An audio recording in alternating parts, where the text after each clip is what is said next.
네, 각이 살아있는 정치평론 시사정각 시작하겠습니다. 오늘 두 분 모셨는데요. 서정욱 변호사, 이승훈 변호사 나오셨습니다. 어서 오세요. 예, 안녕하세요. 네, 또다시 탄핵 정국입니다. 첫 번째 주제 보여주시죠. 네, 대통령 탄핵 추진과 관련해서 한동훈 대표가 오늘 입장을 분명히 했습니다. 탄핵을 막겠다, 이런 입장을 밝혔습니다. 오늘 최고위 한동훈 대표 발언부터 듣고 오겠습니다. 범죄 혐의를 피하기 위해서 정권을 잡으려는 세력은 또 막아야 합니다. 어려운 과제이죠. 계엄 선포 당일보다 사실 어제 그리고 오늘 새벽까지 더 고민이 컸습니다. 당 대표로서 이번 탄핵은 준비 없는 혼란으로 인한 국민과 지지자들의 피해를 막기 위해서 통과되지 않도록 노력하겠습니다. 그런데 대통령의 위헌적인 계엄을 옹호하려는 것이 절대 아닙니다. 저는 계엄 선포 최초 시점부터 가장 먼저 이번 사태에 대한 국민의 분노와 애국심에 함께했고 앞으로도 함께 할 것입니다. 대통령을 비롯해서 위헌적 계엄으로 국민을 불안하게 하고 나라에 피해를 준 관련자들은 엄정하게 책임을 져야 합니다. 네, 지금 야권에서는 탄핵 표결 날짜와 시간도 특정하고 있는 그런 상황인데 한동훈 대표가 고민 끝에 탄핵은 통과되지 않게 노력하겠다. 오늘 아침에 이렇게 밝혔습니다. 고심 끝에 계엄을 내가 그렇다고 잘했다는 게 아니다. 하지만 탄핵은 막겠다. 어떤 의미라고 보십니까? 아마 이제 이거 계엄 요건에 대해서는 이제 여러 가지 논의가 있을 수 있는데 분명한 거는 이제 법조계에서 일반적으로 내란죄는 어렵다고 봐요. 내란죄는 이제 내란 목적이 있어야 되고 그다음에 현실적인 실현 가능성이나 위협이 있어야 되는데 그런 정도는 이게 내란까지는 아니다. 이게 일반적인 평가 많아요. 따라서 제가 보기에 헌법재판소까지 가봤자 어차피 이게 인용되기 어렵습니다. 실제. 그러니까 이제 국정이 마비돼서 혼란만 오지 인용 가능성이 박근혜 대통령 때하고 비교해 보면 아직 내란죄 수사도 착수 안 됐잖아요. 이 상태에서 이게 결론이 날 수가 없다. 이게 저는 첫째 이유로 보고 인용 가능성이 없다는 거. 두 번째는요. 만에 하나 탄핵하고 헌재에서 인용이 됐다. 네. 그럼 이게 누가 최고 수혜자일까요? 그냥 이게 이재명 대표한테 민주당한테 정권 헌납하는 겁니다. 지금 이게 조기 대선 가면요. 한동훈 대표가 이재명 대표한테 이길 수 있을까요? 저는 이게 불가능하다 봐요. 정상적인 대선으로 가야 됩니다. 이런 이제 두 가지 저는 고려 때문에 탄핵에 대해서는 반대하는 게 당론이고 한동훈 대표도 그에 따를 수밖에 없는 이런 상황이죠. 계엄에 대해서는 이제 위헌이다. 이 부분은 이제 분명히 뜻을 밝혔지만 민주당한테 정권 내주는 거는 안 된다. 이런 입장을 오늘 이제 밝힌 건데 그 부분은 어떻게 들으셨어요? 그러니까 그건 거죠. 민주당한테 정권은 내주기는 싫고 그렇다라고 해서 대통령의 행동은 위헌 위법적인 것이기 때문에 참을 수 없다. 이런 것인데 본인의 처지가 좀 애매한 것을 보여주는 것 같아요. 그리고 탄핵에 대해서도 노력하겠다라고 한 거잖아요. 그러니까 결국에는 탄핵을 적극적으로 막지는 않겠다. 이 말은 결국에는 대통령의 지금 어떤 위헌 위법적인 행사에 대해서 굉장히 불편하고 마음에 들진 않지만 이재명 대표에게 또 민주당에게 정권을 내주기 싫어서 어쩔 수 없이 시간은 좀 벌어야 되겠다라고 하는 고육지책이라고 보여지고요. 결과적으로는 국민 입장에서 보면 무정부 상태에서 오랜 기간 굉장히 국민들이 혼란한 상황이 지속될 것 같고요. 그런 부분에 있어서는 좀 한동훈 대표의 행동이 좀 무책임해 보인다 이렇게 말씀드립니다. 예. 유인태 전 사무총장은 오늘 언론 인터뷰에서 이런 얘기도 했습니다. 이재명 대표 사법 리스크 판결을 보면서 최소한 시간을 좀 벌어야 된다. 이런 입장을 한동훈 대표가 생각을 했을 것이다. 이런 얘기도 했는데요. 지금 본회의장 상황을 저희가 좀 잠시 봐야 될 것 같습니다. 오늘 감사원장하고 검사 3명에 대한 탄핵안이 지금 이제 표결이 이뤄지고 있는 상황이고요. 이제 잠시 뒤면 그 결과가 발표가 될 것 같습니다. 과반 이상이면 통과기 때문에 가결이 이제 예상되고 있는 그런 상황이고요. 민주당에서 감사원장과 중앙지검장 등 검사 3명 탄핵 소추안 표결을 좀 미루지 않을까 이런 뭐 내부 의견도 있었는데 오늘 그냥 하는 거네요. 이건 어떻게 보세요? 그렇습니다. 뭐 윤석열 대통령이 급작스럽게 계엄을 선포하다 보니까 여기에 대해서 어떻게 대응할까에 대한 좀 고민이 있었는데요.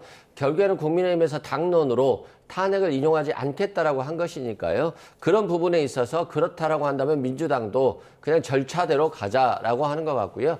또한 민주당 입장에서 대통령을 이 개헌과 관련해서 위헌 위법한 행위로서 내란죄로 고발하지 않았습니까? 거기에 대해서 또 중앙지검이 수사할 가능성이 높은데 과거 김건희 여사의 도이치모터스 주가 조작 의혹과 관련해서도 중앙지검이 마치 김건희 여사의 변호인처럼 활동을 했기 때문에 그 부분까지 염두에 두고서 예정대로 탄핵을 추진하는 것으로 보여집니다. 네, 최재해 감사원장 그리고 이창수 서울중앙지검장, 조상원 서울중앙지검 4차장, 최재훈 서울중앙지검 반부패 2부장에 대한 탄핵 소추안에 대한 표결이 이루어졌고 이제 이 표수를 좀 세고 있는 그런 과정인 것 같습니다. 이제 몇 분 후면 그 결과를 알 수 있을 것 같은데 오늘 이 4명에 대한 탄핵 소추안 표결 결과가 한꺼번에 이제 발표가 된다고 합니다.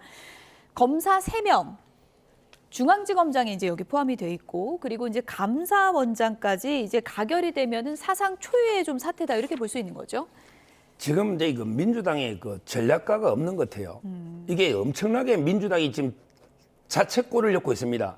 자책골을 엄청나게 자해행위를 하고 있는 거예요. 한번 보십시오. 대통령의 그 계엄의 명분 중에요. 중요한 게 그 예산 문제하고 그다음에 22번에 걸친 탄핵 남발. 이게 계엄의 명분이었어요. 예. 그러면 이게 지금 이걸 탄핵하면요.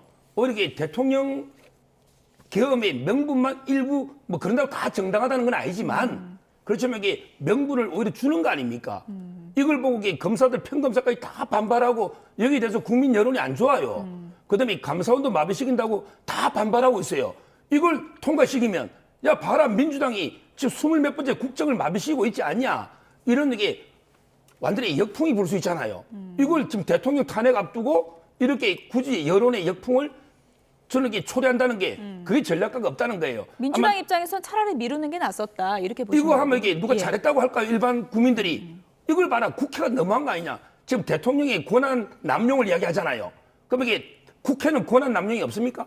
이게 정당한 탄핵권 행사입니까? 저는 탄핵권을 남용했다 봅니다. 남용. 따라서 이게 오늘 통과는 되겠지만 이게 또 실익도 없어요. 직무가 잠깐 정지돼도 헌법재판소 가면 또 이게 어차피 기각됩니다. 따라서 저는 여론의 역풍만 오고 대통령 행위에 대해서 정당성만 일말에 주는 따라서 이게 엄청난 자해 행위를 하고 있다고 봅니다. 일단 뭐 이틀 뒤에 지금 대통령 탄핵안 저녁 7시에 표결을 하겠다. 민주당이 이제 이렇게 추진을 하고 있는데 같은 날에 김건희 여사 특검법도 지금 표결을 한다는 거죠? 그렇죠. 왜 그러냐면 일단 대통령에 대한 탄핵도 추진해야 되지만 김건희 여사에 대한 탄핵 부분도 이번에는 한동훈 대표나 친한계가 일부 동조할 수 있다라고 보거든요. 물론 윤석열 대통령에 대한 탄핵에 대해서는 거부할 가능성이 높고 시간을 벌 거라고 보지만 그 대신 이것에 대해서 윤석열 대통령이 앞으로 그렇게 계속적으로 국정을 운영을 하고 한동훈 대표를 외톨이하면서 주요 의사결정에서 배제한다고 한다면 한동훈 대표가 윤석열 대통령에 대한 탄핵도 할 수 있다. 이런 어떤 위기감을 주기 위해서라도 김건희 여사 특검법 자체는 통과시킬 가능성도 상당히 있다. 이렇게 보고요. 또한 지금 자꾸 탄핵하니까 역풍이 분다고 하는데 여론조사 결과에서도 역풍이 불지 않았고요. 예. 그렇게 역풍이 불지 않기 때문에 대통령이 화가 난 것 같아요. 그래서 아마도 이번에 계엄 선포까지 갔던 것 같은데요. 예. 이게 민주당에 대해서만 화를 내는 것이 아니라 민주당에 대한 지지자들에 대해서도 그리고 국민에 대해서도 화를 내다 보니까 이게 곧 위헌 위법적인 탄핵으로 온 것인데요. 대통령이 좀 정상적인 사고로서 또는 객관적이고 합리적인 사고로서 돌아오기를 국민들이 많이 바라고 있고 그렇지 못하다라고 국민들이 판단하고 있기 때문에 굉장히 지금 정권이 위험스러운 오히려 대통령을 좀 위험스러운 존재로 보고 있다 이렇게 말씀드립니다. 예, 지금 국회 본회의장 상황을 다시 한번 설명드리면 최재해 감사원장 그리고 이창수 서울중앙지검장을 포함한 검사 3명에 대한 표결이 이제 마무리가 됐고 지금 보시는 것처럼 이 4건에 대한 그 표를 수기로 지금 집계를 하고 있습니다. 그러니까 이게 좀 최종 집계까지는 시간이 조금 걸릴 것 같고요. 이 결과가 나오는 대로 저희가 다시 한번 현장 연결해서 결과를 좀 전해드리도록 하겠습니다.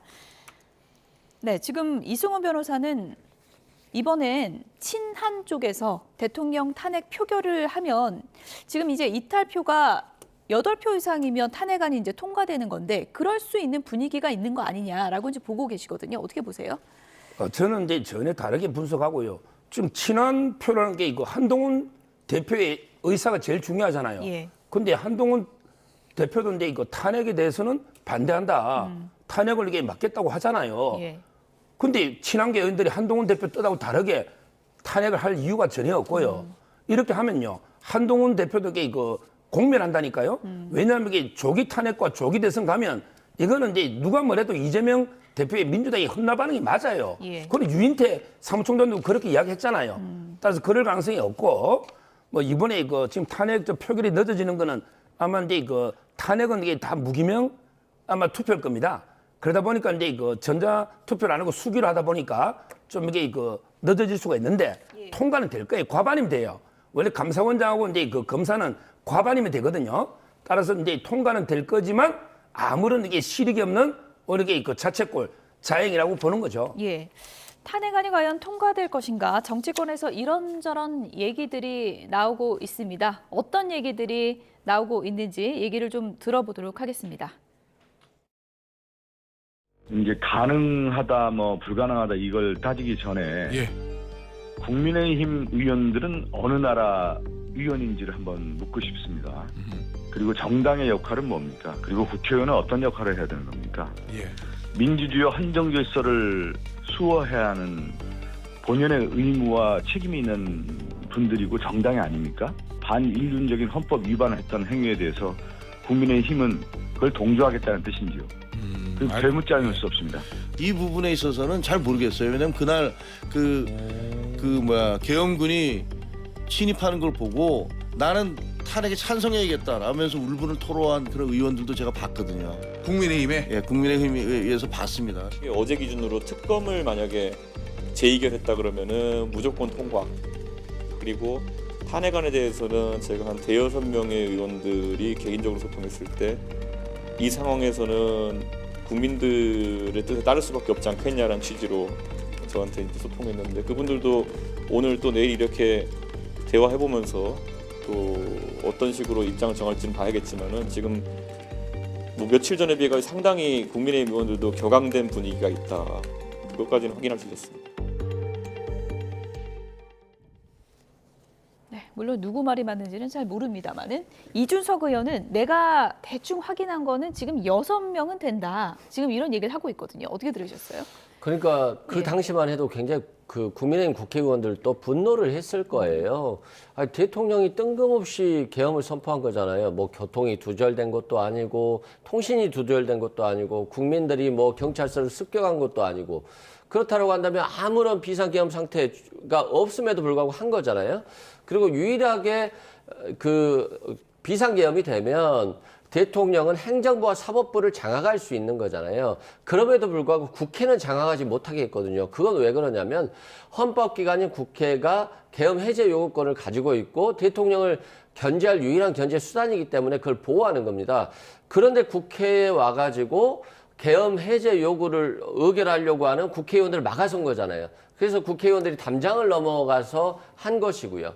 그리고 또 계엄법에 보면 그 국회의장이라든가 이런 국회의원에 대해서는 현행법인을 제외하고는 체포할 수가 없어요.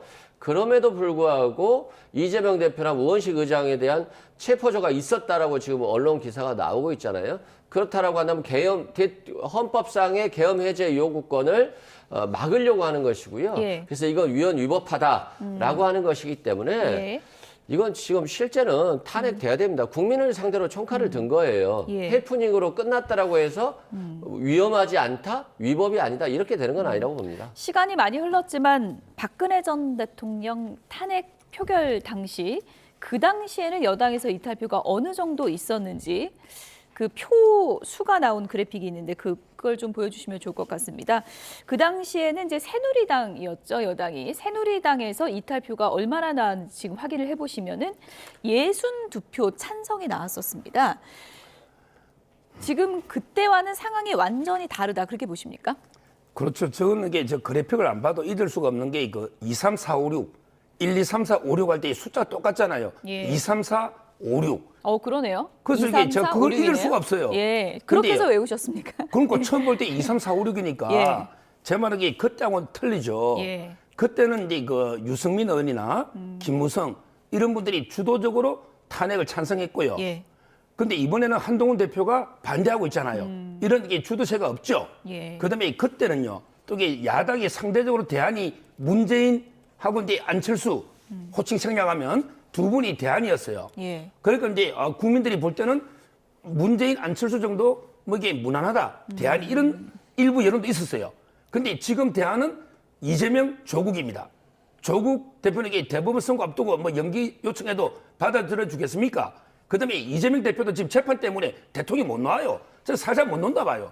1심에 징역인데 3개월이면 끝날 텐데 어떻게 범죄 10몇 개로 재판받는 피고인이 어떻게 대통령이 됩니까? 이건 불가능하다는 거예요, 사실상은. 따라서 민주당의 입장은 뭐 다른 것 같습니다. 예, 제 생각으로 법조인의 관점에 보면 열 몇 개 재판받고 있고 하나가 당수 무효에 나왔잖아요. 국민들이 볼 때 야, 그럼 탄핵하면 이재명, 조국한테 정권을 주되나? 그때 문재인, 안철수하고 한번 비교를 해보시라고. 대안이 있어야 탄핵할 거 아닙니까? 예. 사유도 마찬가지고요. 예. 따라서 저는 그때 그 박근혜 대통령 때처럼 이런 게 대량 이탈표 있죠. 그때 당이 또 두동강 났잖아요. 예. 바른정당 나가고 이런 일은 일어날 일이 없다. 이렇게 보고 있어요. 예, 근데 오늘 안철수 의원은 언론 인터뷰에서 대통령이 뭐 하야하는 게 맞다 이런 얘기를 했던데요. 근데 그거는 이제 그 탄핵하고는 다른 문제니까 제가 알기로 제가 안철수를 직접 만나봤어요. 예. 본인은 언제요? 조금 됐어요. 한 1, 2주? 네. 근데요, 1, 2주 최근이잖아. 예. 근데 본인은 김건희사 특검도 반대했고 이번에 김건희사 특검도 반대한다. 예. 이게 확고하게 이야기했는데 김건희사 특검도 반대하는 분이 대통령 탄핵을 찬성하겠습니까? 그 정치적 책임 하야하고 예. 탄핵의 후유증은 탄핵은요 되지가 않아요. 왜? 헌재가면 국정이 몇 달 동안 180일간 마비가 돼버려요. 예. 하야하고 틀리잖아요. 예. 저는 이게 다 반대할 걸로 봐요. 안철수 의원이 오늘 언론 인터뷰에서는 탄핵에 찬성할지 반대할지 아직 고민 중이다 이렇게 밝혔는데 최종적으로는 어떻게 할지 모르겠고요. 지금 어쨌든 표결이 지금 이틀 남은 상황이네요. 그러면 민주당이 이제 어떨까, 좀 국민의힘 의원들 개별 접촉도 하고 좀 그럴까요? 개별 접촉도 하고요. 결국에는 저는 그게 문제라고 생각돼요. 대통령이 탄핵되는 것도 탄핵이지만 지금 이 무정부 상태가 탄핵이 되지 않는다라고 한다면 2년 6개월을 갈 수도 있는 거잖아요. 예. 박근혜 정부 때는 5개월 만에 다 정리가 됐거든요. 탄핵 재판도 정리됐고 차기 대통령까지 정리됐어요. 근데 2년 6개월 동안 좀 내각도 총사퇴를 하고 누가 들어올 수가 있겠습니까? 그런 상태에서 이런 무정부 상태가 지속된다라고 한다면 예. 국민들 입장에서 보면 최악의 상태고 최악의 시나리오다 이렇게 말씀드리고요. 한동훈 대표도 고민이 될 것 같은데요. 예. 그렇다고 하더라도 위헌 위법인 국민을 향해서 총칼을 든 대통령을 계속 2년 6개월 동안 보유하면서 그런 무정부 상태를 방치한다? 이것도 굉장히 부담이 될 거라고 봐요. 그래서 저는 국민의힘이나 한동훈 대표가 전향적인 자세를 취할 필요가 있다. 그리고 국민 눈높이에 맞춰서 계속 정치한다고 하지 않았습니까? 그런 네. 측면에서 보면 지금 당장은 아니더라도 빨리 시간을 갖고 이 질서 있는 퇴진을 위한 준비를 좀 여야가 같이 해야 되지 않나 싶습니다. 예.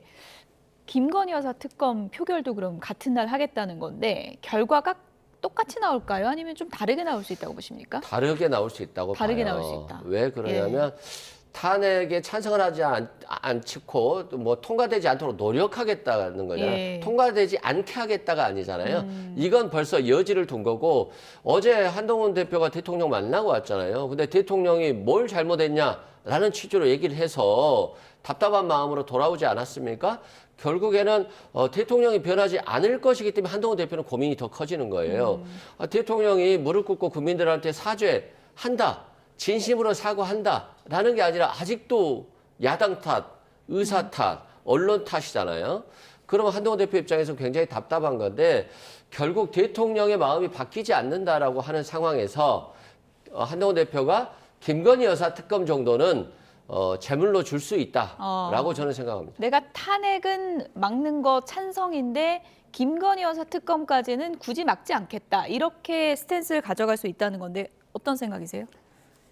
저는 이제 둘 다 부결될 걸로 보는 게요. 부결. 예. 오히려 이제 이것도 민주당이 전략적으로 잘못이에요. 만약에 김건희 여사 특검이 통과된다도 예. 이게 전략적으로 대통령 탄핵이 중요한데 이렇게 분산되면요. 국민의힘 의원 중에 내가 이게 대통령 탄핵은 막는데 김건희 특검법 하나 찬성표 주자. 예. 이러면 이게 분산될 수가 있잖아요. 힘을 한 군데 모아야 되는데. 예. 근데 김건희 특검법 하면 뭐합니까? 지금 이게 그게 뭐 중요한 실익이 있나요? 도이치모터스 있죠. 그 전주가 벌금 받았어요. 그러면 이게 김건희 여사 4년 6개월 수사했는데 몇 년 수사해가 그래 벌금 좀 때리고 그다음에 명태균 씨는 한참 있어야 되잖아요. 수사가 몇 년 걸릴지 몰라. 그때 되면 임기 끝나갈 텐데 그게 무슨 실익이 있나요? 제가 보기에 정권 초면 모르지만 예. 지금 정권이 위기 상황에 김건희 여사 특검 해봤자 이게 무슨 정권을 흔드는데 큰 도움이 될까요? 제 말은 이것도 민주당이 상당히 전략적 판단 착오를 하고 있는 겁니다. 그러니까 같은 날 표결하는 게 민주당에 이롭지 않을 것 같다. 이렇게 보시는 거군요. 오히려 근데 내가 두 표면 그래 예. 한 표는 내가 김건희 특검 찬성해 줄게. 예. 나 대통령 탄핵을 막겠다. 이럴 의원도 있을 수 있잖아 몇 명이라도. 예. 그러면 그게 무슨 도움이 되느냐고. 김건희 여사 특검이 지금 민주당이 무슨 도움이 되나요? 어차피 이게 2년 임기 남았는데 예. 제 말은 이게 힘을 모아도 될까 말까 한데 힘을 자꾸 분산시키고 있는 거예요. 굳이 같은 날로 하는 이유는 있는 건가요? 저는 같은 날로 한다는 게 예. 도움이 될 것 같아요. 최소한 탄핵은 못 시키더라도 김건희 여사 특검은 통과시킬 수 있다. 예. 우리 그렇잖아요. 2명을 주면서 2개 다 줄 수는 없지만 예. 하나라도 주자 이런 말씀드리고. 그럼 민주당이 내심 탄핵은 좀 통과 어려울 것 같다 이렇게 본다는 건가요? 아니, 그런 건 아니고요. 그런 건 아닙니까? 저는 그렇습니다. 검찰이 결국에는 윤석열 대통령을 손절해야지만이 예. 수사가 내란죄로 될 것이고 그래서 탄핵이 확실해질 건데 검찰이 대통령을 손절할 것인가에 대한 고민은 아직도 있다고 보고요. 이재명 대표에게는 공직선거법 3개월 내로 선고하라고 하면서 결국 검찰이 내란죄 수사도 안 하고 김건희 여사 특검도 제대로 수사를 못했기 때문에 되는 거잖아요. 그래서 이게 국민들 입장에서 보면 대통령은 억울하고 분하지만 국민들 입장에서 보면 대통령이 이해가 안 되는 거예요. 그 지점에 있다고 봅니다. 만약에 이제 가결이 되면 헌재로 가는 건데 지금 헌법재판관이 6명인 거잖아요. 그거는 어떤 변수가 되는 거예요? 물론 이제 그 탄핵이 의결되려면 6명 이상의 찬성을 해야 돼요. 네. 근데 원래는 법에 7명 이상만 심리 의결할 수 있었거든요. 근데 이진숙 방통위원장이 헌법 소원을 해가 가처분해 놨어요. 예. 그래서 지금 6명도 심리는 할 수 있고 아, 그렇군요. 그다음에 최종적으로 만장일치가 되면요. 예. 의결도 가능을 하다고 저는 봅니다. 심리 의결이 같은 조문에 예, 있거든요. 근데 문제는요. 지금 구성이 제가 보기에 대통령이 임명한 사람이 4명이에요. 그다음에 문재인 대통령이 임명한 사람이 2명이에요. 예. 문영배, 이미선 예. 2명은 문재인 대통령 임명하고 예. 나머지는 이게 윤석열 대통령 임명했어요. 예. 그럼 6명이죠. 예. 그래서 이제 그 9명 채우려고 민주당이 오늘 마은혁, 정계선 2명을 이렇게 추천한다고 했잖아요. 근데 국민의힘이 하나 할 거 아니에요. 예. 그러면 이제 그 5대 4가 될 거예요. 예. 근데 중요한 거는 내년 4월에요. 바로 문재인 대통령이 임명한 2명이 퇴임을 합니다. 그렇군요. 문영배, 이미선. 어떻게 보면 제일 이게 진보 진영이거든요. 그러면 이게 다시 7대2가 돼요. 내년 4월 전에 결과 못 놉니다. 12월 달에 해도 박근혜 대통령이 때 3개월 만에 놓은 거는 아주 이례적으로 수사가 다 돼 있었기 때문에 그때는 신속하게 해서 8대 놓았죠. 예. 근데 정상적으로 180일 보통 걸립니다. 180일, 6개월 정도가 그렇게 걸린다는 법에 거죠. 돼 있고 예. 다 그렇게 걸렸어요. 예. 검사나. 그러면 예. 이게 내년 4월에 2명이 문재인 대통령 임명 2명이 퇴임해 버려요. 그러면 이게 저는 헌재에서는 뭐 민주당이 통과될 가능성은 거의 없다. 예. 구성상 이렇게 보고 있어요. 물론 뭐 누가 임명했다고 뭐 그렇게 뭐 결정을 하고 뭐 이런 건 아니겠지만 어쨌든 뭐 헌재가 지금 3명이 부족한 상황인 거잖아요. 이 부분도 민주당이 좀 고려를 하고 있는 걸까요? 결국에는 만약에 6명이 결정을 해야 되는데 6명이 결정을 한다고 치더라도 6명 만장일치가 가야 되는 거잖아요. 그게 어렵죠. 9명 중에서 6명이 나올 경우의 수가 더 많잖아요. 그렇기 때문에 그 민주당 입장에서 보면 추가적으로 이제 선정을 해야 된다 이렇게 보는데 대통령이 임명을 할지는 잘 모르겠습니다. 또 대통령이 임명했냐 국회가 임명했냐 문재인 전 대통령이 임명했냐 이것만 가지고 너무 기술적으로 헌법재판소를 바라보면 예. 위헌 위법을 판단하는 기관이 아니라 대통령이 하수인처럼 보일 수 있기 때문에 너무 기교적인 해석은 하면 안 될 거라고 생각되고요. 다만 더 심한 건 대통령의 지지율이 이제 여론조사 나오겠습니다만 뭐 10% 초반까지도 내려갈 수 있는 부분이거든요. 그렇다고 봤을 때는 국정 마비 상태잖아요. 근데 이 국정 마비 상태가 지속되는 것이 그럼 옳은 것이냐? 한동훈 대표도 그 부분을 고민할 거라고 봐요. 예. 대통령이 제대로 국정을 운영할 수 있는 동력이 있느냐? 그 부분은 절대 아니라고 보거든요. 예. 그래서 대통령 임기 2년 6개월 채우는 것에 중점을 둘 것이 아니라 나라가 어떤 방향으로 가는 것이 좋으냐에 대한 고민은 충분히 많이 해야 된다라고 생각합니다. 예. 어쨌든 한동훈 대표는 탄핵은 내가 막겠다 이렇게 이제 오늘 입장을 밝혔는데 대통령 탈당에 대해서는 단호한 입장을 밝혔습니다. 들어보시죠. 이런 위법한 계엄에 관여하면 즉시 처벌된다는 것을 보여서 군을 안정시켜야 합니다. 그리고 당대표로서 대통령의 탈당을 다시 한번 요구합니다. 이번 사태는 자유민주주의 정당인 우리 당의 정신에서 크게 벗어난 것입니다. 지지자들, 당원 동지들, 그리고 의원들께 말씀드립니다. 제가 책임지고 앞장서서 이 사태를 수습하겠습니다. 그 과정에서 대한민국의 정치인으로서 민심도 생각하고 보수 정치인으로서 지지자들의 마음도 생각하겠습니다. 저에게 그 임무를 맡겨달라는 말씀을 드립니다. 정말 어려운 과제지만 국민만 바라보고 가겠다는 말씀 드립니다. 주로 우리 당에서 의총에서 당론이 결정되는데 당대표가 사전에 알지 못하는 경우가 대부분입니다. 앞으로는 당대표에게 의총에서 당론이 결정되기 전에 당대표가 사전에 알아야 할 것이고 당대표가 의견을 낼 기회가 있어야 합니다. 매번 당대표 모르게 당론이 결정된다는 것은 저는 문제가 있다고 생각합니다. 네, 한동훈 대표, 윤석열 대통령의 탈당을 요구했습니다. 앞서 뭐 의원총회에서는 일부 반대하는 의원들이 있어서 당내에서는 이제 최종적으로 이제 뭐 당론이 모아진 것은 아닌 부분인 것 같은데 이 부분 어떻게 들으셨어요? 저거는 이제 아주 잘못된 거죠. 잘못됐습니까? 저는 이제 단호히 한동훈 대표 결정이 잘못됐다고 단호하게 저 이야기합니다. 지금 국민의힘이 그래도 압도적인 다수 의원은 아직 친윤이에요. 그렇잖아요. 친한 의원은 이제 뭐 20명 플러스 알파다 이렇게 저는 보고 있고요. 그다음에 대통령이 뭐 선거를 앞두고 직전에 탈당한 경우는 있죠. 지금 임기가 이제 2년 반 이상의 절반 가까이 남았는데 그 친윤이 압도적으로 많습니까? 압도적인지는 모르지만 이게 상당히 다수고 과반은 넘을 거 아니에요. 그렇잖아요. 저만 그걸 다 버리고 이게 다 탈당하면요. 그러다 임기가 2년 넘게 지금 절반 가까이 남았는데 그러면 이게 집권 여당도 아니고 뭐가 됩니까? 그러면 이제 보수가 두 당으로 이게 쪼개지는 거죠. 따라서 이제 저는 상당히 이것도 한동훈 대표 친한 의원만 가지고 혼자 이게 독립해서 정치에서 이게 과연 대통령 꿈을 이룰 수 있을까요? 안 될 겁니다. 어떻게든 이게 대통령과 함께 가야지. 저는 이렇게 탈당을 요구하거나 옛날에 홍준표 시장의 예도 있죠. 홍준표 대표가 박근혜 대통령에게 출당시켰잖아요. 근데 홍준표 대표가 대선에 어떻게 됐습니까? 대선에 승리했습니까? 그래서는 안 되는 거예요. 다 이렇게 보수 우파를 이렇게 모아서 붙어도 이게 진영 싸움이에요. 무조건 이게 1, 2% 싸움이에요. 대통령 선거는. 근데 윤 대통령을 출당시키고 친윤 다 배제하고 한동훈 대표 그러면 대권 꿈이 없는 거예요. 그러면 계엄 조치에 대한 윤석열 대통령에 대한 책임이라든지 그런 부분은 어떻게 묻게 되는 겁니까? 책임은 이제 지금 벌써 야당이 뭐 탄핵이라든지 또 이렇게 고발한다잖아요. 이런 걸로 이게 물어야죠. 아니 집권당의 대표가 뭐 따로 개별적 책임 물어야 됩니까? 그건 이게 야당이 지금 계속 공세를 펴고 있잖아요.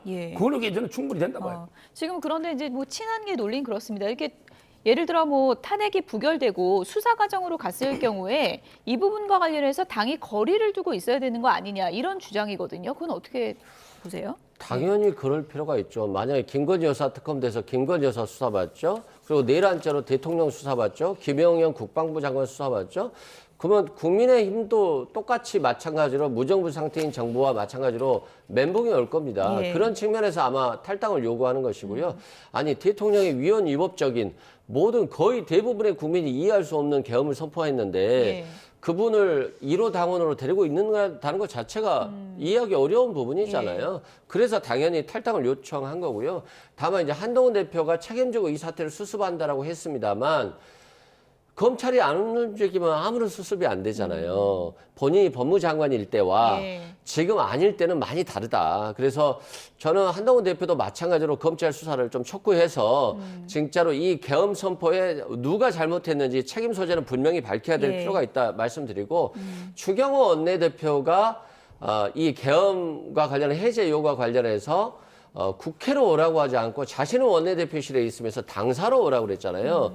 이건 정말 잘못된 거거든요. 당대표가 국회의사당 앞에 있으면서 이 계엄 해제를 요구하려고 노력하는 상황에서 원내대표는 혼선을 주고 국회의원들을 당사로 오라고 한다? 이건 추경호 원내대표가 정말 잘못한 것이고 당대표를 자꾸 왕따시키려고 하는 것인데 그렇기 때문에 국민의힘이 안 되는 겁니다. 지금이라도 당대표에게 최종 결정권이 있어야 되는 겁니다. 마치 원내대표가 의총을 통해서 최종 결정권이 있는 것처럼 하면 당대표가 굉장히 아무것도 아닌 사람이 돼버리는 거예요. 그러면 국민의힘이 제대로 설 수 없기 때문에 원내대표를 저는 사퇴하든가 아니면 당대표 중심으로 뭉치는 게 좋다라고 생각됩니다. 물론 뭐 대통령 탈당에 대해서는 정치적인 판단이 다를 수는 있는데 이 계엄 선포 그리고 그 해제 과정에서 추경호 원내대표의 처신과 관련해서는 당내에서도 이제 비판의 목소리가 많이 나오고 있는데요. 이 부분은 추경호 원내대표가 어떻게 좀 책임을 져야 된다고 보십니까? 뭐 저는 이제 뭐 책임질 일이 없다 보는데요. 아 그래요? 당사로 부른 것도 문제가 안 된다. 그럼 이게 여러 가지 의원들에게 의견을 좀 취합해보고 중진들도 모아보고 이렇게 판단해야 되잖아요. 결과적으로 표결에 참여를 못하지 않았습니까? 당사로 갔던 의원. 표결 안 해도 이게 과반이면 해수하는데 190명 만장일치를 했잖아요. 그럼 이게 여당이 대통령의 조치에 대해서 바로 뛰어가가지고 이게 반대 의견 바로 해야 됩니까? 의견 수렴해보는 게 이게 뭐가 문제입니까? 저는 추경호 원내대표를 이게 뭐 처신에 문제가 있다고 저는 생각 안 합니다.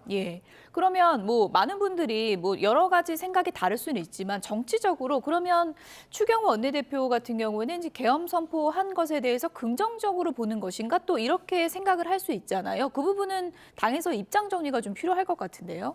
아마 근데 추경호 대표가 저는 뭐 긍정적으로 계엄 선포를 본 건 아니고 워낙에 급박하고 진짜 이게 다 깜짝 놀랐잖아요. 처음에 가짜뉴스인 줄 알았어요.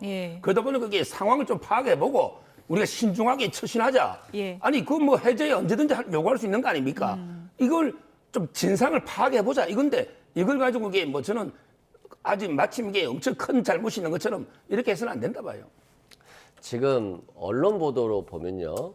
경찰청장이 계엄과 관련한 얘기를 못 들었다라고 해요. 그냥 대기하라고 해서 경찰청에서 4시간 동안 대기했다는 거예요.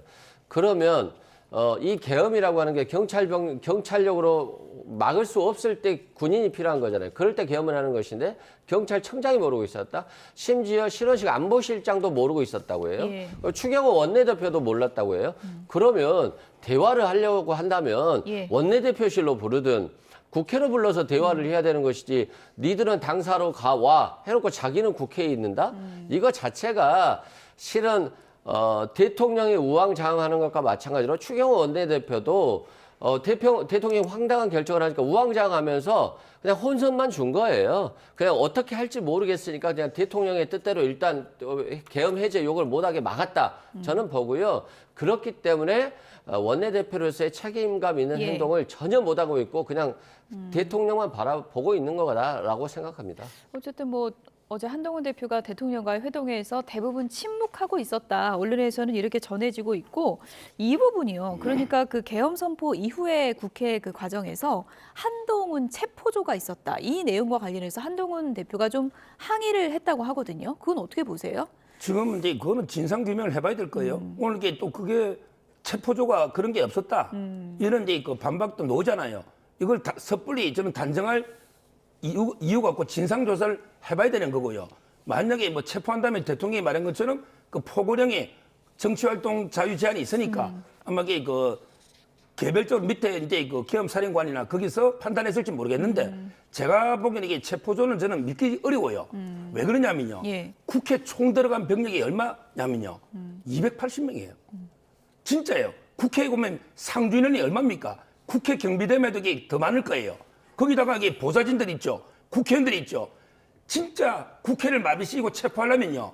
일개 사단병력이 가도 쉽지 않아요. 그 총탄도 가져가지 말아 했잖아요. 그리고 국회의원이 먼저 들어왔잖아요. 1시간 뒤에 갔잖아요. 따라서 저는 뭐 체포하거나 마비 이건 아니다. 예. 대통령이 소명하고 있지 않습니까? 예. 이거는 국회의 어떤 무소불위, 권한 남용에 대한 경고, 국민한테 절박과 호소지. 저는 체포조에 대해서는 추후에 진상조사를 해봐야 되지. 예. 단정할 수 없다 봐요. 예. 뭐 답변은 한 대표가 항의하니까 그 체포조가 있었다면 포고령 1호 때문이 아닐까 생각한다라고 했다는데 그 답변 자체가 그럼 부인은 안 한 거 아니냐 또 이런 해석도 있는 것 같고요. 제가 봤을 때 뭐 거의 인정한 것 같아요. 정치 활동을 대통령이 금지시켰으니까 한동훈 대표에 대한 체포조가 있었다라고 한다면 아마도 정치 활동 금지 때문에 했을 것 같다라는 취지라는 거니까 결국 부인을 안 했잖아요. 그러면 왜 이재명 대표와 우원식 의장의 대표실로는 가려고 했을까요? 꼭 체포하려고 하는 거예요. 그렇다고 한다면 일단은 야당 대표하고 국회의장에 대해서는 일단 위법적인 체포고요. 한동훈 대표는 왜 체포를 하려고 한 건가요? 대통령이 위협을 주고 싶었다, 공갈을 주고 싶었다. 이 대상은 그거잖아요. 야당이 예산안을 삭감하고 특검을 하고 탄핵을 하니까 도저히 참을 수가 없다. 종북 세력이다. 반국가단체다. 뭐 이런 취지잖아요. 예. 그런데 왜 한동훈 대표는 야당에 대해서 반대하고 있었는데 한동훈 대표를 체포합니까? 그거 자체가 결국에는 여당 대표도 내 부하여야 되는데 내 부하가 지금 나를 공격하고 있으니까 그냥 체포의 대상으로 본 것이 아닌가. 예. 저는 이렇게 보고요. 그래서 이 계엄 선포가 더 위헌이고 더 위법적이다. 이렇게 보는 겁니다. 근데 이거는 반박 안 할 수 없는 예. 게 자꾸 체포조 이야기 하는데 예. 체포조가 몇십 명인지 그 숫자도 밝게 되겠지만 진짜 체포하려면 한동훈 대표 집으로 먼저 갑니다. 자택으로 가서 체포합니다. 계엄 맨날 보면 알잖아요. 예. 아니면 이게 당대표실이죠. 이미 국회에 들어와서 수백 명이 있는데 전체 인원이 280명 중에 그러면 이재명 대표 체포조 50명, 우원식 의장 체포조 뭐 50명. 그럼 이게 누가 계엄합니까? 자꾸 이게 체포조 근거도 없이 체포조 운운하면 안 됩니다. 예.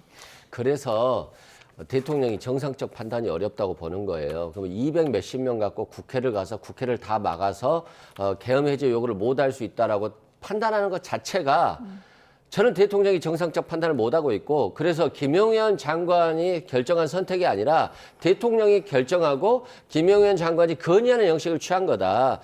그래서 지금 이게 더 위험한 상황이다라고 말씀드리는 거예요. 김용현 그러니까 전 장관인 전 장관이죠.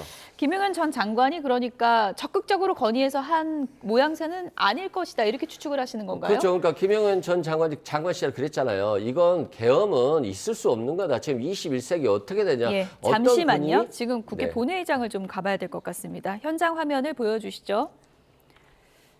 총 투표수 192표 중 가 188표, 부 4표로서 가결되었음을 선포합니다.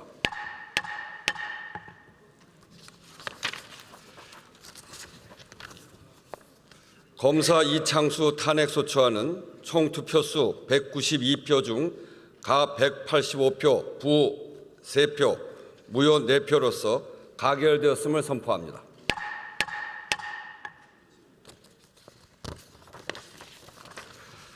검사 조상원 탄핵소추안은 총 투표수 192표 중 가 187표, 부 4표, 무효 1표로서 가결되었음을 선포합니다.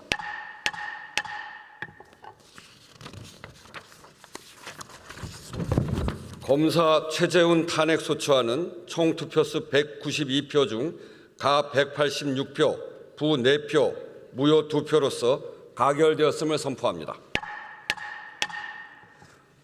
오늘은 이것으로 정회를 선포합니다.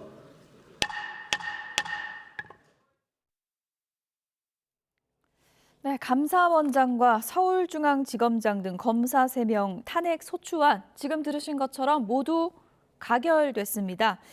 가결 그 투표 수는 조금씩 다르지만 결과는 이제 4명 모두 이제 탄핵안이 가결됐다는 점을 전해드리겠습니다. 뭐 표수가 크게 의미는 없지만 뭐 지금 보니까 중앙지검장 같은 경우에 가결 표수가 가장 좀 그래도 적게 나타났네요. 지금 이제 감사원장 최재의 탄핵소추안은 돈봉투 총 투표수 11명 있죠. 지금 수사하면서 이거 7차, 8차까지 소환 통보했어요. 지금 계속 민주당은 이해충돌 이야기 많이 하더라고. 김건희에서 가족을 왜 거부권 하냐. 그러면 이게 돈봉투 수사를 받고 있는 게 의원들이 출석은 안 하고 수사는 이게 안 받으면서 이게 그 수사 검사를 탄핵한다? 이거는 이해충돌 아닙니까? 제 말은 이게 이런 식으로 해봤자 이게 저 좀 전에 말한 것처럼 실익이 없어요. 어차피 헌재에 가면 다 이게 기각이 됩니다. 실익이 없고 오히려 이게 이거 봐라. 국회가 이런 식으로 이게 탄핵권을 남용하는 게 아니냐. 탄핵권이 국회에 있다 해도 이렇게 무지막지하게 적반하장으로 이게 탄핵을 남용해서는 안 되거든요. 저는 이게 역풍아 불 거로 봐요. 네. 그래서 뭐 여권 관계자 말로 윤석열 대통령이 왜 계엄을 선포했는가. 계엄 선포는 먼저 경고성이었고 합법적으로 이뤄졌다 이런 점을 이제 강조하고 있고 민주당이 이렇게 다 탄핵시키는 이런 정국에서 뭐 오죽하면 그랬겠냐 이런 여권 관계자 얘기들이 좀 전해지고 있는데 어떻게 보십니까?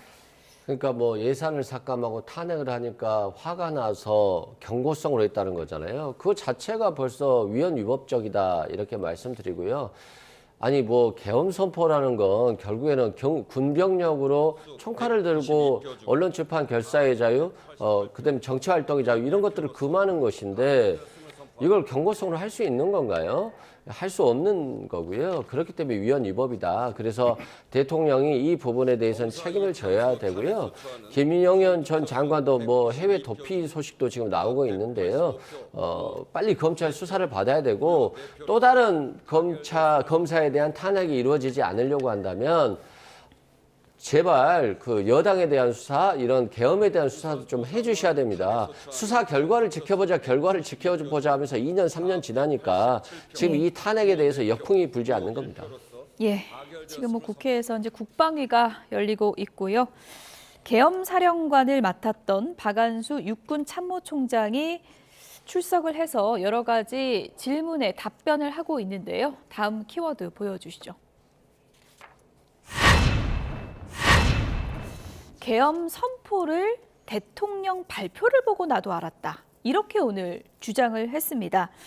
박안수 총장 발언 직접 듣고 오겠습니다.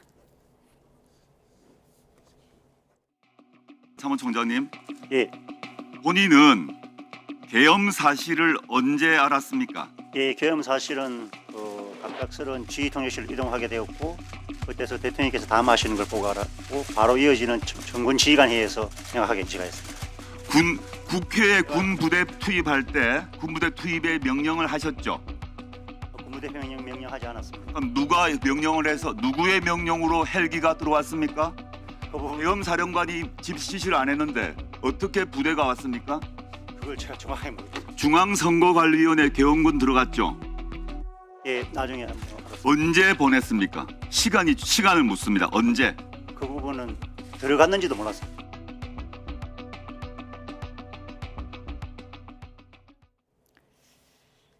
네, 박안수 총장. 그러니까 그 계엄 사령관을 맡았던 사람인데 계엄 선포 사실을 대통령의 발표를 듣고 알았다는 거거든요. 좀 상식적으로는 좀 이해는 안 가는데 어떻게 보십니까?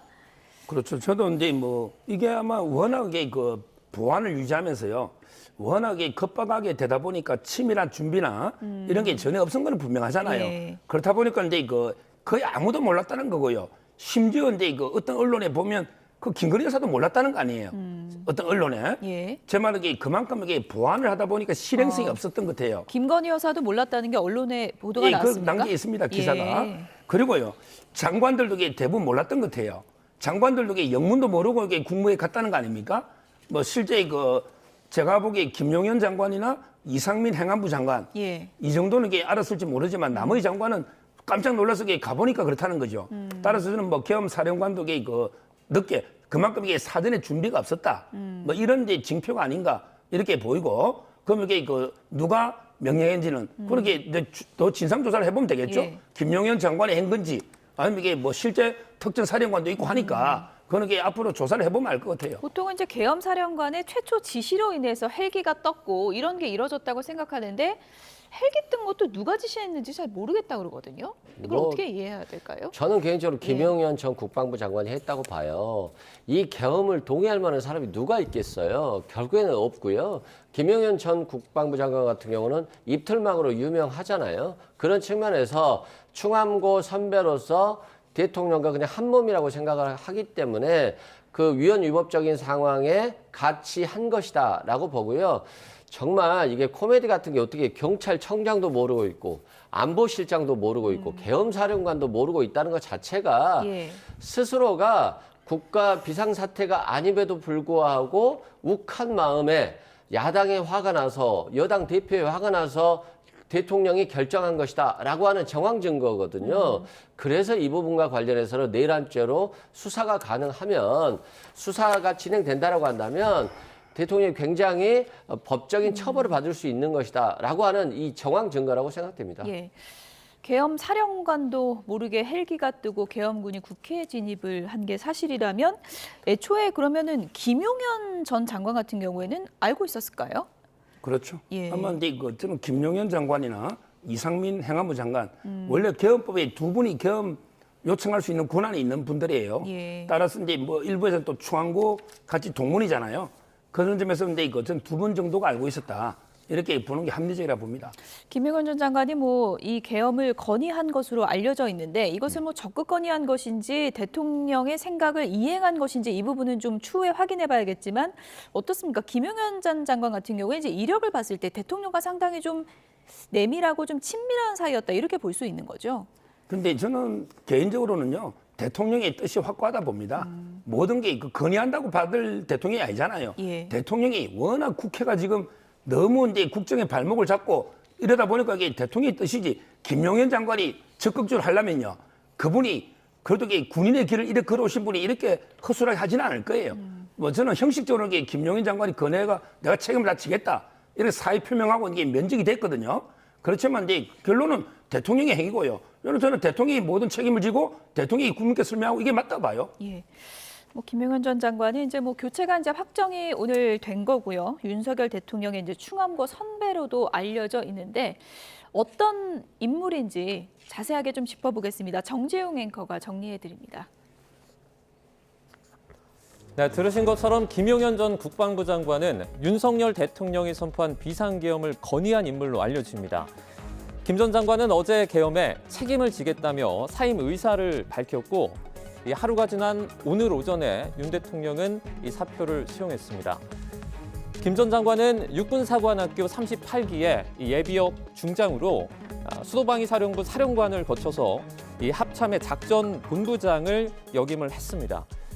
윤 대통령의 충암고 1년 선배인 김 전 장관은 윤 대통령 당선 이후에 인수위에서 활동을 하다 2022년에 대통령 경호처장으로 임명이 됩니다. 계엄 준비설이 제기된 것이 이 시절부터입니다. 정부가 대통령 경호법 시행령 개정에 나서면서 이 경호처장이 3천여 명의 지휘권을 갖게 된 건데요. 이후에 계엄설은 잠잠했다가 김 전 장관이 국방부 장관 후보자에 지명되자 다시 불거졌습니다. 당시 국회 청문회 과정에서 관련 의혹을 강하게 일축하기도 했습니다. 이런 우리 대한민국의 상황에서 과연 계엄을 한다 그러면 어떤 국민이 용납을 하겠습니까? 그리고 우리 군에도 따르겠습니까? 저는 안 따를 것 같아요, 솔직히. 그래서 이런 계엄 문제는 지금 시대적으로 좀 안 맞다. 저는 그렇게 생각하거든요. 그래서 너무 우려 안 하셔도 될 것 같다 하는 생각을. 김 전 장관은 과거 폭우로 발생한 실종자 수색 중에 안타깝게 숨진 최상병 사건과 관련해서도 수사에 외압을 행사했다는 의혹을 받아왔는데요. 정치적인 공격에 불과하다며 반박하기도 했습니다. 최상병 사건 안타깝습니다. 그런데 그거하고 대통령 경호하고 어떤 연관이 있는지 저는 그것부터 질문하고 싶습니다. 이것은 정치 선동에 불과하다고 생각합니다. 어떤 대한민국 국민도 계엄을 용납하지 않을 거라고 직접 말했던 김용현 전 국방부 장관. 과연 지금도 같은 생각을 하고 있을까요?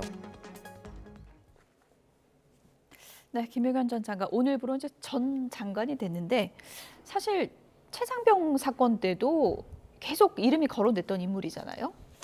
그러니까 뭐 대통령의 핵심 측근이고 또 선배고 아마 국방부의 인사를 김용현 전 국방부 장관이 행한다. 뭐 이런 얘기가 있었거든요. 그만큼 실세인데 그분조차도 이 계엄에 대해서 어떤 국민이 용납하겠냐, 어떤 군인이 따르겠냐, 본인 스스로 잘 알고 있잖아요. 그럼에도 불구하고 계엄을 했다라고 하는 건 자신은 하기 싫은데 대통령이 지시를 해서 하긴 했고, 근데 이게 정말 총칼을 행사한다라고 한다면 이건 내란죄로 처벌될 거 아닙니까? 그러니까 본인 스스로도 대통령의 뜻에 의해서 어쩔 수 없이 하긴 했지만 허술하게 한 거죠. 그래서 그나마 처벌을 피하고 싶었던 게 아닌가 싶고요. 그래서 본인이 김용현 전 장관이 얘기했던 것처럼 시대착오적이라고 하잖아요. 대통령이 지금 시대착오적인 판단을 한 것이고요. 그렇기 때문에 가장 지금 대한민국을 이끄는 대통령으로서는 위험하다. 그래서 야당 입장에서 지금 탄핵이 필요하다 이렇게 말씀드리는 겁니다. 김용현 전 장관이 뭐 기자들에 보낸 문자 메시지를 통해서는 또 이런 메시지도 보냈다고 합니다. 안일한 불의 길보다 험난한 정의의 길을 땡땡땡 이렇게 보냈다고 하는데요. 저 안에 어떤 의미가 담긴 걸까요? 아마 근데 이거 뭐 본인이 상당히 그 육군사관학교 수석 졸업한 분입니다. 아주 엘리트 군인이에요. 그래서 이제 이거 아마 그 신조 탑에 새겨진 걸 아마 인용한 거고요. 그리고 이분이 그 사단장 할 때도요. 항상 뭐라 했냐면 이제 그 군인은 이게 그 안전하게 베개를 베고 자는 게 아니다. 항상 이제 그 창과 칼을 베개로 삼아서 이게 그 자야 된다. 이걸 계속 강조했어요. 진짜 어떻게 보면 이게 참 군인의 걸어왔던 길을 걸어온 거라고 저는 생각합니다. 예. 그다음에 이번 계엄은 대통령이 말한 것처럼 이게 대통령이 모든 보안이라는 거는 모든 책임은 대통령은 누구 부하직원이나 누구한테 책임 떠넘기는 분이 아니에요. 대통령이 설명했잖아. 내가 이 국회 무단 행위에 대해서 국민한테 알리는 경고로 내가 했다. 따라서 이게 저는 김용현 장관한테 너무 과도한 비난을 하는 거는 맞지 않다. 최초에 건의한 사람이 아니고 지시를 받은 거가 아닐까 말이죠. 그렇게 보시는 법상으로는 거군요. 이게 건의를 하게 돼 있지만 예. 이거는 이게 대통령의 결단이고 대통령이 책임지지 뭐 대통령이 비겁하게 뭐 참모한테 책임 떠는 이렇지 않습니다. 대통령은 당당하게 아마 맞서 소명하고요. 이렇게 할 거고요. 예. 따라서 저는 뭐 김용현 장관이 뭐 도망을 간다고 지금 이게 박선원 의원이 말했습니까? 예. 그거는 모욕이라 봅니다. 군에 대해서 아무 근거도 없이 그렇게 주장해서는 안 된다. 도피 설을 주장한 겁니다. 오늘. 그러니까 전반에 예. 근거가 있고 예. 뭐 근거를 가지고 주장해야 되는데 그냥 막연히 예. 주장하면 안 된다. 제가 예. 근거를 못 봤기 때문에 예. 그걸 이렇게 지적해 둡니다. 예, 그런데 이제 뭐 그 밤에 계엄이 결정되기 직전에 국무회의에서 국무위원들이 상당히 좀 반대했다. 정말 강력하게 한덕수 총리도 반대했다. 이런 내용은 전해지고 있지만 김용현 전 장관이 반대했다. 이런 내용은 뭐 들은 바가 없어서요. 그 분위기를 어떻게 봐야 될까요? 그러니까 저는 이 예. 계엄이 막 터졌을 때 대통령이 지금 저렇게 말도 안 되는 결정을 하는데 누가 대통령 한번 잡고 기자회견 하면 안 됩니다. 이렇게 잡을 사람이 한 명도 없었을까? 이 대통령에게는 정말로 심한 자책인데 자책골이 되는 건데 라고 했는데 결국에는 대통령이 다 막무가내로 말리는데 그냥 했다는 거잖아요. 딱 한 명. 김용현 전 장관은 확실하게 대통령과 같은 편이었다라고 보는데요. 김용현 전 장관이 반대할 수가 없었겠죠. 김용현 전 장관은 속으로는 반대하지만 겉으로는 대통령과 뜻을 같이 했을 것이다 라고 생각되고요. 그래서 김용현 전 장관 같은 분들은 빨리 해임돼야 되는 겁니다. 그래야지만이 대통령이 그나마 정상적인 판단을 할 수 있을 거라고 보여집니다. 예. 서정욱 변호사는 이제 어쨌든 이것은 다 대통령이 이제 책임을 지는 것이다. 대통령의 결정이다. 이렇게 이해를 하는 게 이제 중요하다고 하셨는데 일단 오늘은 윤석열 대통령이 뭐 기자회견이나 담화나 이런 계획은 없다고 하거든요. 언제쯤 국민 앞에 이 관련해서 좀 입장을 밝혀야 될까요? 저는 뭐 오늘 이게 그 놓을 걸로 생각을 했는데 예. 원래는 이제 오늘쯤 뭐 10시에 한다 이런 말이 있었죠. 예, 오늘 오전에 원래 한다 이런 얘기가 있었습니다. 예. 아마 이제 그 7일 날 토요일 날 저녁에 그 표결이잖아요. 아마 내일이나 저는 빠르면 이게 오늘 저녁에 놓을 수 있는 거고요. 탄핵 표결 전에 할 것이다. 예, 전에 입장을 예. 표명하는 게 맞죠. 예. 그러면 이게 또 탄핵 표결할 때도 참고해야 될 거 아닙니까? 뭐 저는 대통령이 지금 숙고에 숙고를 하고 있을 거고요. 뭐 빠르면 오늘이나 아니면 늦어도 내일까지는 나와야 그러면 이게 그 토요일 날 표결에 뭐 참조되니까 그렇게 할 걸로 저는 봅니다. 예. 지금 뭐 숙고의 시간이다 이렇게 보시는 건데 어떤 내용이 담겨야 된다고 보세요? 결국은 이제 그 예. 어떻게 계엄을 선포하게 된 배경, 물론 이제 그 포고령 전에 계엄 담화문에 넣어죠. 지금 이제 국회가 22번의 탄핵부터 국정 마비하고 예산을 이게 일방적으로 처리해서 지금 이게 대통령실도 마비되잖아. 예산을 0으로 다 깎아버렸어요. 특활비나. 따라서 이제 이런 배경 있잖아요. 이런 걸 이렇게 다시 한번 소상하게 아마 이제 그 설명을 할 거고요. 예. 그다음에 진짜 만약에 계엄은 우리 전두환 대통령 옛날에 봤잖아요. 진짜 그게 내란이나 뭐 되려면요. 군인들을 엄청나게 투자해서 막 유혈 사태부터 그때 계엄 봤잖아요. 이번에 그런 게 아니잖아요. 다 국회의원들 들어오게 한 거예요. 280명으로. 그리고 대통령이 군인들 늦게 출동시켰어요. 1시간 뒤에. 그다음에 총 같은 거 이게 총기를 휘두르지 마라. 사고 나면 안 되니까. 그다음에 그 딱 국회에서 법에 따라 해제 요구하니까 바로 해제 요구 국무회의 했지 않습니까? 모두 이게 저는 법에 따라 이거는 절차라 보거든요. 절차만 보면. 예. 물론 이게 계엄 요건에 대해서 또 논란이 있을 수 있지만 절차적으로만 보면 예. 그대로 해제했지 않습니까? 예. 따라서 이런 이제 과정을 아마 대통령이 그 배경과 그다음에 그 과정, 예. 그 의도까지 아마 소상하게 국민한테 설명하지 않을까 이래 봅니다. 예. 뭐 과정 설명만으로 되겠느냐, 또 이런 뭐 따가운 시각이 많은 것도 사실이니까 뭐 대통령의 사과나 혹은 뭐 거취 고민을 하고 있다 이런 또 추측도 있습니다. 뭐 여러 가지 시각이 있지만 개인적으로는 어떤 내용이 담길 걸로 보세요? 그러니까 대통령의 사과를 국민들이 그렇게 필요로 하지는 않아요. 얼마 전에 12월 초에 기자회견 한번 하셨잖아요. 예. 그때 고개를 숙이셨고 그랬죠. 그래서 국민들이 조금이나마 그래 좀 뭐 대통령이 잘 하려나 이런 생각을 했는데 지금 계엄 선포 이후에 대통령에 대한 기대감, 신뢰는 저는 제로로 갔다라고 생각을 합니다. 그리고 저번에도 무엇을 사과하느냐라고 했는데 거기에 대해서는 구체적인 얘기를 안 했거든요. 근데 이번에도 마찬가지로 아직도 야당 대표 한동훈 대표가 싫은 거예요. 이 상황에서 사과를 한다고 했을 때 진정성이 있겠느냐라고 보면 진정성 없는 사과가 될 것이기 때문에 국민들 입장에서는 필요가 없다. 그리고 야당 탓하고 여당 대표 탓할 거면 할 필요가 없는 거잖아요. 그래서 실은 대통령이 빨리 기자회견을 해야 됨에도 불구하고 기자회견 하기는 굉장히 어려운 상황이다라고 말씀드립니다. 예. 어쨌든 야권에서는 지금 대통령 탄핵을 강력하게 추진하고 있는 상황이고요. 조국 대표도 목소리를 계속 높이고 있는데 이런 주장을 했습니다. 어떤 얘기인지 들어보시죠. 그럼 계속 저희가 경내에 머물어야 되는 상황이 지금 예상됩니다. 특히 저희 당은 저희가 지휘하는 입장이고 또 윤석열 대통령 탄핵에 대해서는 조국혁신당이 가장 먼저 앞장서서 주장해 왔지 않습니까? 또 다른 당과 대표님들, 다른 당 원내대표님과 소통하고 있거든요. 어떻게 좀 재판부가 받아들일 여지가 좀 있다고 전망을 하십니까, 대표님? 통상 경우는 선고 용지 잘 받아주지 않습니다. 저는 그냥 기다려볼 뿐이죠. 네, 조국 대표가 12일에 대법원 선고가 나오는데 지금 시국이니만큼 지금 할 일이 너무 많으니까 좀 늦춰달라 이런 요구거든요. 지금 이제 그 정치하고 법치는 전혀 틀리는 거예요. 지금 이게 그러면 조국 대표는 이게 본인이 아마 12일에 선고되면 구속되는 걸로 2년이거든요. 이렇게 생각하고 있는 것 같아요. 그러니까 이제 연기해달라고 하잖아요. 그러면 이게 교도소 가는 사람 중에 뭐 안 바빠서 가는 사람 있습니까? 그렇잖아요. 본인이 지은 죄 때문에 가는 거지. 뭐 할 일 없어 안 바빠 한가해서 교도소 들어갑니까? 저는 이게 바로 법치입니다. 정치는 정치대로 여의도 하더라도 조국 대표 없어도 다 이게 여의도 잘 굴러갑니다. 거기에 후임자도 있고 그 비례 13번 이번에 그 신학대 교수가 또 승계하거든요. 그다음에 그 수석 최고위원이 또 당대표 합니다. 따라서 본인은 이게 본인이 지은 죄만큼 저는 법의 심판을 받는 게 맞고 대법원에서 그런 데 흔들리지 않습니다. 아마 이게 예정대로 선고할 걸로 봅니다. 네.